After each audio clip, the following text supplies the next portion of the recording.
Living with the Aucas. Jim Elliot was one of the 5 missionaries who was speared to death by the Auca tribe. As a tribe, they were violent and even inspired fear in the other local tribespeople. Some of the other tribes thought they were cannibals. Jim's wife, Elizabeth, even in her sorrow over her husband's death, loved the Aucas just because Jim loved them. However, should she risk her life and that of her tiny child, Valerie, to try to carry on the work of trying to reach this heathen tribe? She had to be sure that she was following God's will. She and Jim had been working among the Quechua Indians in a place called Shandia in Ecuador for a while.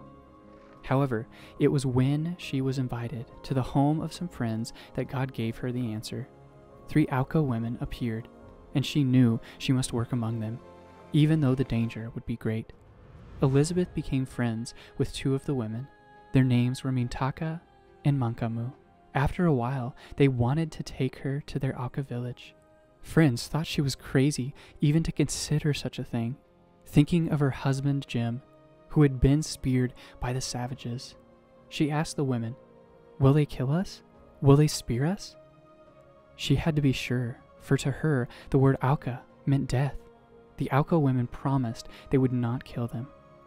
They would explain to their people that the white people were good and could be trusted. God gave her several scriptures to comfort her. One was, "I do not fear what man can do unto me.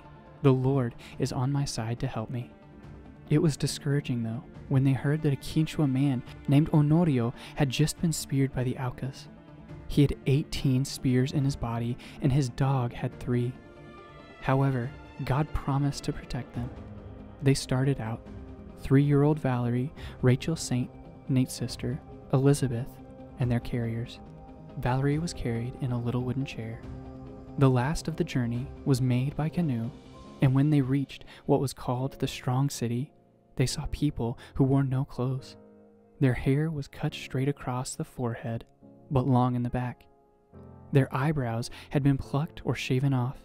They were now in one of the most savage tribes on earth, but they were in the hands of God. He would not fail them. The houses were only poles with leaf roofs and no walls. The Quechua who had come with them made Rachel and Elizabeth tables to work on, since it was their goal to put the Auca language on paper. They even gave Elizabeth a nickname, Giquier, meaning woodpecker. There was no furniture other than the table and Valerie's bed made from bamboo.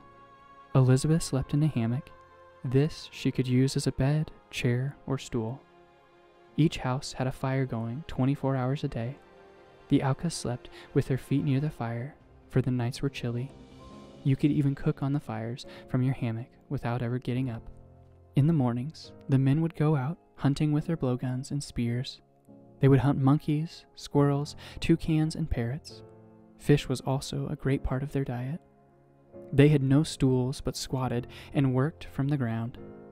They ate huge meals of cooked fish, plantain, a plant with basil leaves and tiny green flowers, and manioc, a root vegetable. To smoke fish, they would collect green sticks and place them over the fire. Then they would put the fish on them, covering them with green leaves. When they cooked a monkey, they ate the tail, head, eyes, ears, and brain. A certain type of squirrel, too, was completely eaten, especially the stomach and whatever was in it. Every spare moment was given to studying the language, trying to find ways to form it, and then transform it into words. Sometimes the backs of the white women hurt from sitting without support. Only little Valerie was totally happy and content. She had her bed, her doll, and its blanket. The Aucas loved her and gave her lots of attention. In return, she shared with the Aucas her picture books, crayons, and coloring books, and even the grown-up natives loved to color. Valerie loved the jungle, her Indian playmates, and she never missed her toys. They lived with the Aucas for 2 years. Elizabeth got some of the language down on paper.